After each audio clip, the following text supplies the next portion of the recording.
안녕하세요. 서비 기관사입니다. 오늘은 저번 편에 이어서 엔진의 성능 곡선, 전격 조정, 배치 선도, 부하 선도를 배워보겠습니다. 이 부분은 문제는 엄청 쉬우니 걱정하지 마시고요. 의식의 흐름대로 이해를 하시면 됩니다. 먼저 메이커에서 엔진을 여러 종류의 스펙을 준비합니다. 실린더는 몇 통이니, 라이너 재질에 따라서 최대 폭발 압력은 몇이니, 이렇게요. 그래서 엔진 스펙을 가지고 정리하고 제작합니다. 그러면 엔진을 바로 배에다가 장착하는 것이 아니라 시운전대에서 이 엔진의 스펙을 가지고 성능 곡선을 만듭니다. 엔진을 시운전대에서 운전 시험한 결과를 표로 정리하여 성능의 좋고 나쁨을 나타내어 줍니다. 영어로 캐릭터리스틱 커브라고 합니다. 저저번 시간에 문제 풀다가도 잠깐 나왔던 표이지요. 이는 이행정기관의 성능 곡선입니다. 차근차근 봐보겠습니다. X축은 실린더당 출력과 그에 상응하는 로드를 나타내고 있습니다. 그리고 Y축을 차근차근 아래서부터 보시면 SFOC Specific Fuel Oil Consumption 연료 소모율입니다. 표를 보면 약 80에서 85% 부근에서 가장 낮은 거를 볼 수 있습니다. 단위로는 bhph, bhp-hour 또는 kWh, 이는 kWh라고 읽습니다. bhp-hour 또는 kWh-분에 얼마의 연료가 들어갔는지 그램으로 나타내고 있습니다. 이는 나중에 우리 후배님들이 성능 보증 또는 성능 검증할 때 주구장창 쓰실 단위입니다. 다음으로는 Exhaust Gas Temperature Outlet from Turbocharger와 Exhaust Gas Temperature Inlet to Turbocharger, 즉 터보차저 입 출구 온도입니다. 단위로는 당연히 도로 표시하고 있고요. 터보차저 입구 온도는 엔진의 부하가 올라갈수록 올라가는 것을 알 수 있습니다. 또한 맥시멈 430도 정도로 나타내고 있네요. 반면 터보차저 아울렛 온도는 250도 언저리를 유지하며 80% 정도에서 가장 낮은 것을 알 수 있습니다. 다음은 스카벤징 에어 프레셔입니다. 엔진에서 공기를 넣어주는 압력, 즉 소기 압력입니다. 소기 압력도 엔진의 부하 상승에 따라서 계속 상승하는 것을 보여줍니다. 단위는 바, ABS, 절대 압력으로 나타내고 있네요. 다음은 P컴프, 실린더 안에서 최대 압축 압력입니다. P컴프도 엔진의 로드에 따라서 계속 상승하는 것을 보여줍니다. 다음은 가장 문제로 많이 나오는 Pmax입니다. 연소하였을 때 최대 압력을 나타내어 주지요.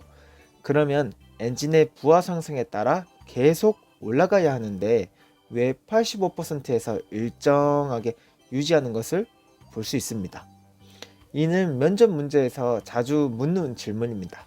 왜 Pmax는 85%에서 더 이상 올라가지 않는 것인가? 다음에 연료 분사 펌프를 공부할 때 또 공부를 하겠지만 이는 VIT, Variable Injection Timing 시스템 때문입니다.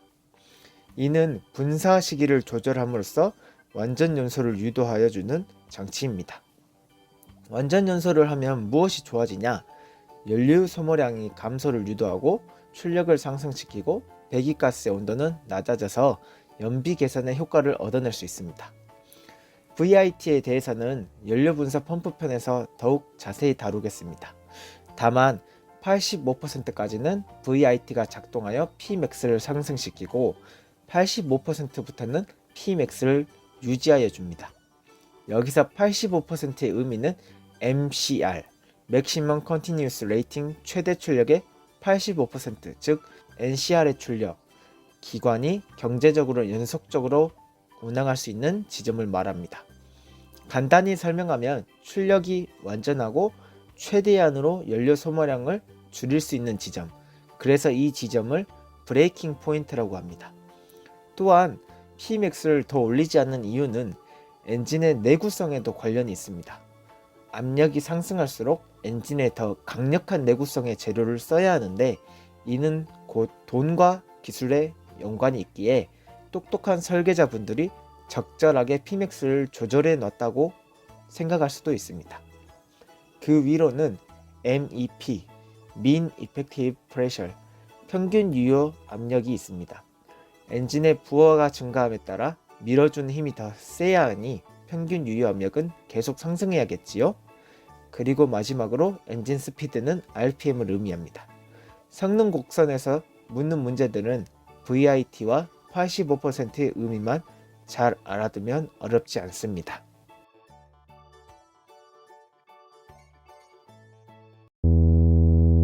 다음은 배치 선도와 전격 조정입니다. 영어로는 배치 선도는 레이아웃 다이어그램, 전격 조정은 디레이팅입니다. 이름부터 어렵지요?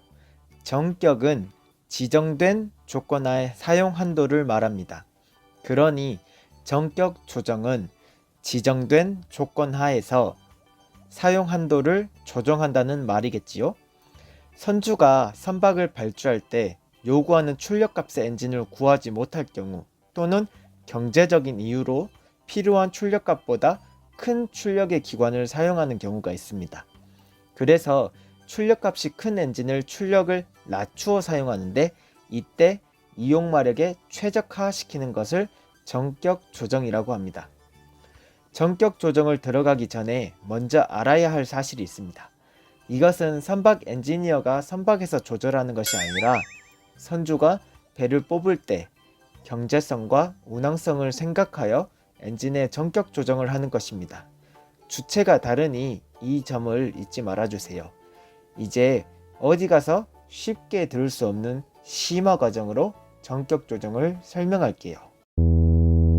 저번 시간에 잠깐 Derated라고 전격 조정이라는 단어가 나왔습니다. 바로 여기서 등장했었습니다. 여기서 보이는 저 사각형이 바로 배치 선도입니다. 영어로 레이아웃 다이어그램이었죠. 내연기관 강의책에서는 이렇게 나타내고 있습니다. X축은 RPM을 의미하고 Y축은 엔진의 출력을 의미합니다. 그리고 오른쪽 위의 모서리가 R1 엔진의 MCR 포인트입니다. 그리고 이 표를 보실까요? 이 표는 배치 선도상의 연료 절감 상태를 보여주는 편입니다. 대략적으로 기울기가 1인 곡선들로 MCR에서부터 연료의 저감 상태를 보여주고 있습니다. 이번엔 저번 시간에 봤던 배치 선도를 가져와서 보겠습니다. 앞선 자료와 마찬가지로 X축은 RPM, Y축은 출력을 의미하고 있지요. 여기서 마찬가지로 L1은 MCR 포인트이고 L1에서 2는 일정한 RPM을 의미하고 L1에서 3는 일정한 평균 유효 압력 라인을 의미합니다. 그리고 나서 이 표를 보시면 여러 배치 선도들이 포진하고 있습니다. 여기 있는 엔진들의 이름과 의미를 잠깐 보고 가겠습니다. 7G50ME C9, 6G50ME C9, 7S50ME C9, 6S50ME C9, 7S50ME C8, 6S50ME C8. 맨 앞의 숫자는 실린더의 개수를 의미합니다. 그 다음 영어는 행정의 길이를 나타내는데요. G는 울트라 롱 스트로크, for green, S는 슈퍼 롱 스트로크, L은 롱 스트로크, K는 숏 스트로크입니다. 그 다음 숫자는 피스톤의 직경을 의미합니다. 70cm이겠지요. 다음은 전자 엔진이냐 캠으로 작동하는 엔진이냐를 나타내는 ME와 MC이고 다음 영어는 디자인입니다. B는 작은 직경을 갖는 전자 엔진, C는 컴팩트 엔진, GI는 가스 인젝션 컴팩트 타입. 그 다음 숫자는 버전을 의미합니다. 1버전, 2버전, 3버전, 4버전 이런 버전입니다. 마지막 영어는 환경 규제 관련 티어를 의미합니다. 티어는 또 다음 시간에 설명을 해드릴게요. 그러면 다시 표로 넘어오면 맨 왼쪽에서 위의 엔진은 7기통, G는 울트라 롱스트로크, 50는 실린더 직경, M2는 전자엔진, 컴팩트 타입, 9번째 버전이란 뜻이네요. 그 아래는 같은 스펙을 갖고 있는 6기통, 옆에 라인들은 스트로크가 G에서 낮아졌으니 슈퍼 롱 스트로크, 그 외에는 같고, 그 옆 라인들은 9번째 버전의 전 단계인 8번째 버전이네요. 좀 더 구식이라는 말이겠죠? 그러면 이제 비교를 해볼까요? 실린더 개수가 하나 더 있는 엔진들이 힘이 더 좋겠지요? 그렇기에 배치 선도가 실린더가 작은 엔진보다 위쪽에서 영역을 차지하고 있습니다. 그 다음은 행정의 길이입니다. 슈퍼 롱 스트로크보다 울트라 롱 스트로크가 길지요? 행정의 길이가 길다는 것은 무엇을 의미할까요? 곧 장행정의 장점을 묻고 있는 것이겠지요. 장행정이 되면 늘어난 행정만큼 피스톤이 일하는 길이가 길어지고, 이는 곧 평균 유효 압력이 높아지는 것을 의미합니다. 그래서 샤프트를 회전하는 힘이 더 세지게 되는 것입니다. 그 대신에 RPM이 낮아집니다. RPM은 높은 게 효율이 좋을까요? 낮은 게 효율이 좋을까요? 저번 시간에서도 알려드렸다시피 마력은 상수 곱하기 평균 유효 압력 곱하기 RPM으로 구할 수 있었지요. 그런데 선박의 전 저항은 속도의 제곱에 비례합니다. 속력이 빠를수록 저항은 더 커진다는 말이죠. 그러면 선박의 출력을 높이기 위해서 RPM을 올려 선속을 올리면 저항이 그만큼 더 상승하게 됩니다. 하지만 평균 유효 압력을 올려서 출력을 상승시킨다면 선박은 낮은 RPM에서 높은 출력값을 갖게 됩니다. 이게 바로 저속 고출력 기관입니다. 다음은 프로펠러 곡선들입니다. 직경이 작을수록 점점 오른쪽으로 가고 있지요. 오른쪽으로 간다는 것은 그만큼 RPM이 올라가고 효율이 낮아진다는 것을 의미합니다. 그러면 이제 배치 선도에 대해서는 다 배웠고, 전격 조정의 방법을 제대로 배워봅시다. 1. 회전수는 유지하고 평균 유효 압력을 낮추어 출력을 유지하는 방법.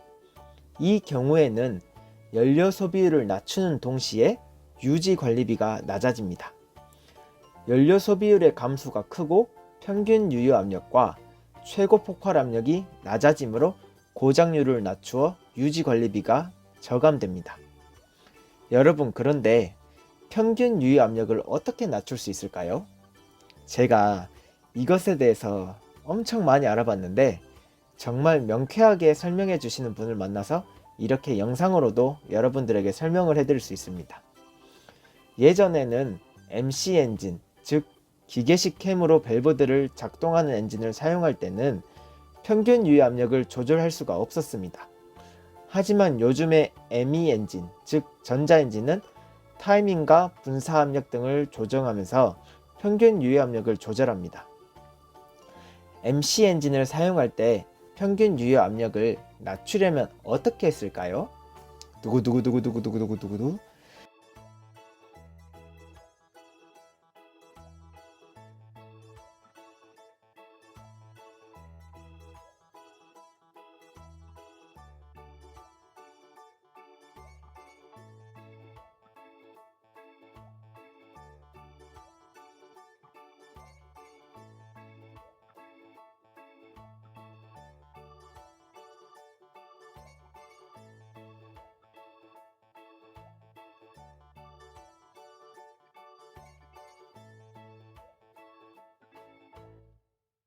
바로 프로펠러의 직경을 작게 하는 것입니다. 즉, 프로펠러가 작아지면 샤프트를 돌리는 힘인 평균 유효 압력을 낮출 수 있는 것이었습니다. 이게 설명을 들으면 저렇게 하면 되잖아요, 쉽네, 이러실 텐데, 이것은 그 당시 전격 조정을 경험한 선배들에게만 들을 수 있는 정보이고, 지금은 전자엔진으로 대부분 엔진이 나오니 알 수가 없는 것이죠. 그래도 아직까지 면접 문제로 나오는 부분이다 보니 모르면 틀릴 수밖에 없습니다. 2. 평균 유효 압력을 유지하고 회전수를 낮추는 경우. 이 경우는 연료 소비율의 저감은 크지 않으나 프로펠러의 회전수가 낮아져 추진 효율이 향상되고 결과적으로 연료 소비율이 낮아집니다. 이는 어떻게 평균 유효 압력은 유지하고 회전수를 낮출 수 있을까요? 앞선 방법과는 반대로 프로펠러의 직경을 키워서 평균 유효 압력은 유지하면서 회전수를 낮추겠지요? 정답은 프로펠러 직경을 키우고 줄임으로써 전격 조정을 할 수 있었던 것이었습니다. 그리고 1번의 방법과 2번의 방법을 조합을 해가지고 배치를 하는 방법이 세 번째로 있습니다. 결론은 연료 소비율은 낮추고 열 효율 및 추진 효율을 향상시키는 것이 전격 조정의 목적입니다. 마지막으로 부하선도입니다. 부하선도는 영어로 로드 다이아그램입니다. 부하선도는 설치된 기관의 연속 운전과 과부하 운전 시의 출력과 속도 한계를 규정하는 선도입니다. 자, 보실까요? 포인트 M은 일반적으로 MCR을 나타내고 있습니다. X축은 M에서의 속도를 100분율로 나타내고 있습니다. Y축은 M에서의 출력값을 100분율로 나타내고 있습니다. 연속 한계 출력 범위는 4, 5, 7, 3번 라인으로 제한이 되어 있습니다. 3번 선은 허용 가능한 최대 스피드 한계선입니다. M포인트의 105% 라인입니다. 또한 해상 시운전 시 허용 가능 최대 스피드 한계 라인은 9번 107%입니다. 그 다음은 프로펠러의 법칙을 알아보겠습니다. 이 부분은 내연기관 강의책에서 나오는 내용입니다. 기관의 출력은 RPM의 세제곱에 비례하며 토크와 평균 유효 압력은 RPM의 2제곱에 비례합니다. 이와 같은 관계를 프로펠러 법칙이라고 합니다. 여기에 RPM의 세제곱에 비례하는 선을 프로펠러 곡선이라고 하며 기울기 3을 갖는 선이 되고 RPM의 제곱에 비례하는 선을 토크 한계선이라고 하며 기울기 2를 갖는 선이 되는 것입니다. 일반적으로 선배 엔지니어 분들은 다 이렇게 외우고 공부하셨습니다. 이 표에서 4번이 있는 선은 기울기가 2인 토크 한계선이고 1번이 있는 선이 기울기가 3인 프로펠러 곡선입니다. 표를 한번 읽어볼까요? 2번은 중하중시의 프로펠러 곡선입니다. 선체에 해양생물이 많이 붙어 있거나 태풍 등 황천을 만나서 엔진에 부하가 많이 걸리는 경우를 의미합니다. 다음은 6번입니다. 6번은 반대로 선체가 깨끗하고 날씨가 좋을 때의 프로펠러 곡선입니다. 엔진 스피드 85% 선을 기준으로 보면 6번 선과 만나는 점은 대략 출력이 53%이고 2번 선과 만나는 지점은 60%이지요. 같은 속력을 내는데 2번 선이 더 많은 출력을 필요로 하다는 것을 의미합니다. 또는 2번을 짐을 실은 레이든 항차, 또 6번은 짐이 없는 발라스트 항차라고 나타낸 자료도 있습니다. 로드가 있냐 없냐로 분류하는 것은 마찬가지입니다. 4번은 토크 한계선입니다. 이 선은 엔진이 일정 속도에서 맥시멈으로 일을 할 수 있는 토크 리미트 선으로 이해하시면 됩니다.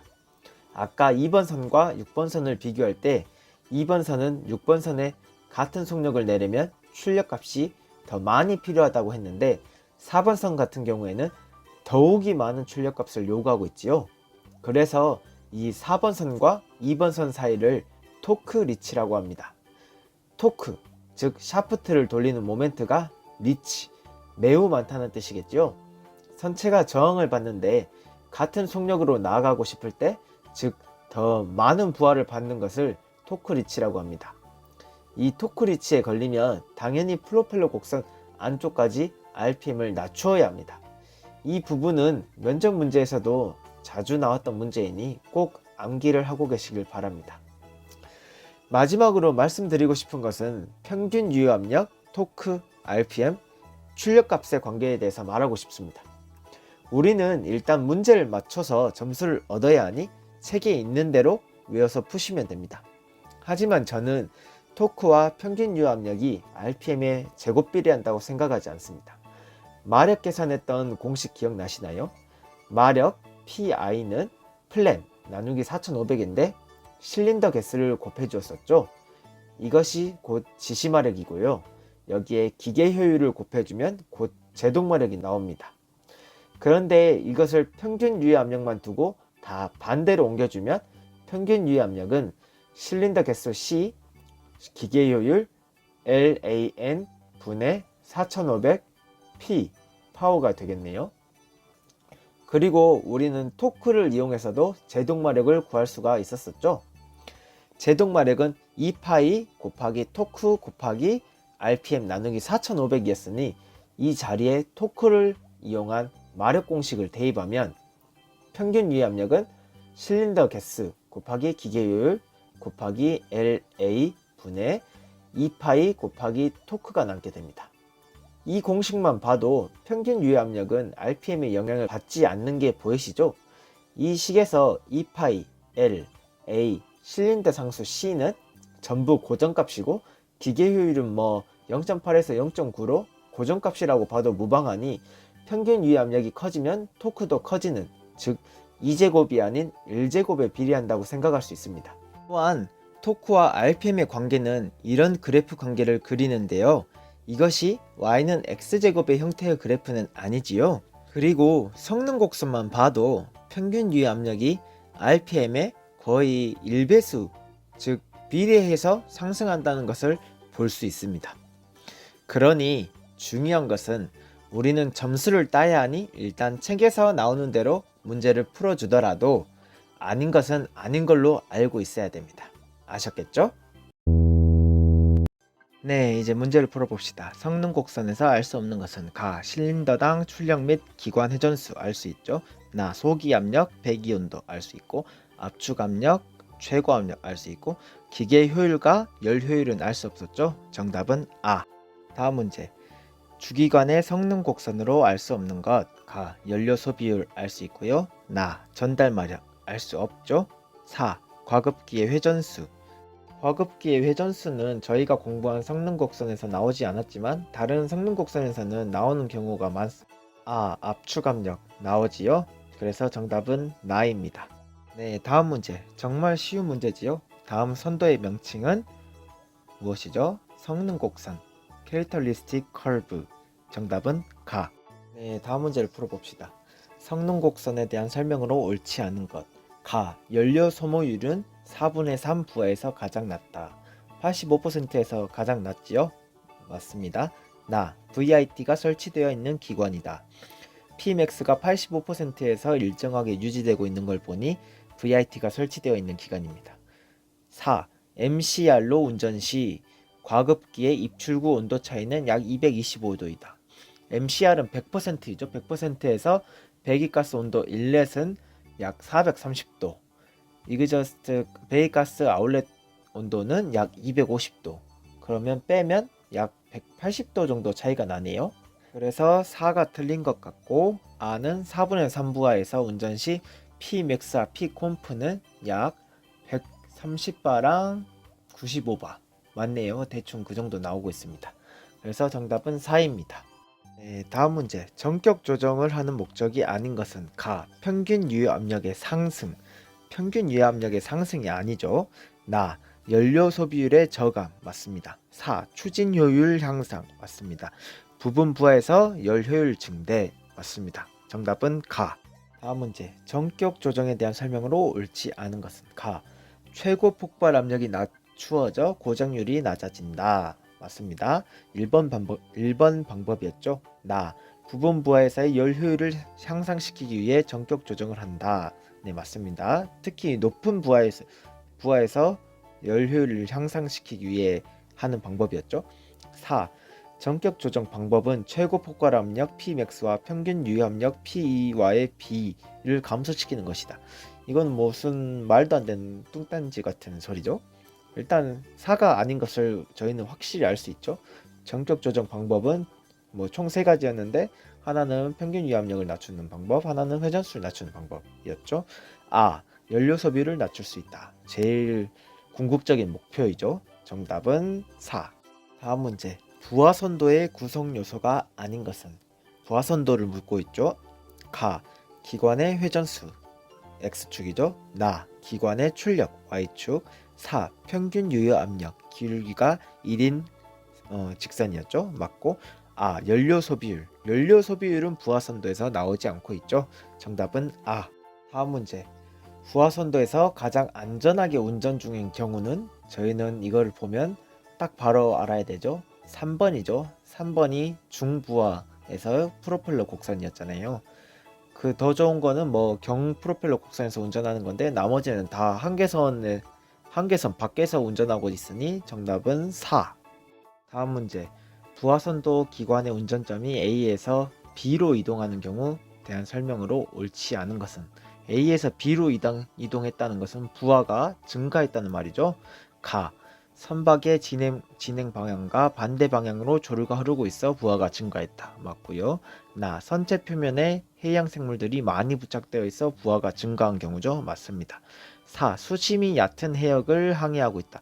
수심이 얕은 해역을 항해하면 선박과 바닥의 사이에 흐르는 해류의 속도가 더 빠르기 때문에 저항이 더 심하거든요. 그렇게 해서 부하가 증가하는 경우죠. 그래서 맞습니다. 반류 속도가 증가하여 겉보기 슬립이 음인 상태로 항해하고 있다. 겉보기 슬립이 음인 상태는 뒤에서 불어주는 해류를 막고 있다. 즉 연료를 소비하는 것보다 더 좋은 효율을 내고 있다는 것을 의미합니다. 반류는 또 나중에 공부하게 되는 거니까 여기서는 지나갈게요. 네, 다음 문제 너무 쉽죠. 부하선도에서 기관의 운전점이 5일 때 이상적인 이동 방향은 D, I입니다. 정답은. 다음 문제. 1번인 상태에서 기관사가 취해야 할 조치로 가장 적절한 것은? 가. 토크 제한선에서 운전되기 때문에 기관의 회전수를 낮추어 운전한다. 이게 정답이죠. 정답은 가. 기관의 회전수가 약 76%로 운전되기 때문에 회전수를 증가 안 되죠. 출력이 60%로 운전되기 때문에 출력을 증가시키면 안 되고, 저부하 영역에서 운전되기 때문에 기관의 출력을 85%까지 증가시키면 안 됩니다. 제가 RPM과 평균 유효 압력, 토크의 관계에 대해서 많이 찾아보느라 시간이 너무 오래 걸린 것 같습니다. 솔직히 문제는 엄청 쉽게 나오잖아요. 투자한 시간 대비 문제는 너무 쉬워서 좀 아쉽습니다. 좀 어렵게 나오면 제가 더 설명할 게 많이 있을 수 있었는데, 하지만 더 깊이 공부하였고 제가 공부한 것을 후배님들에게도 지식의 전달이 되었다고 생각하니 기분이 좋습니다. 앞으로도 심도 있게 공부하고 쉽게 이해할 수 있도록 전달해 드리겠습니다. 이상 서비기관사였습니다. 감사합니다.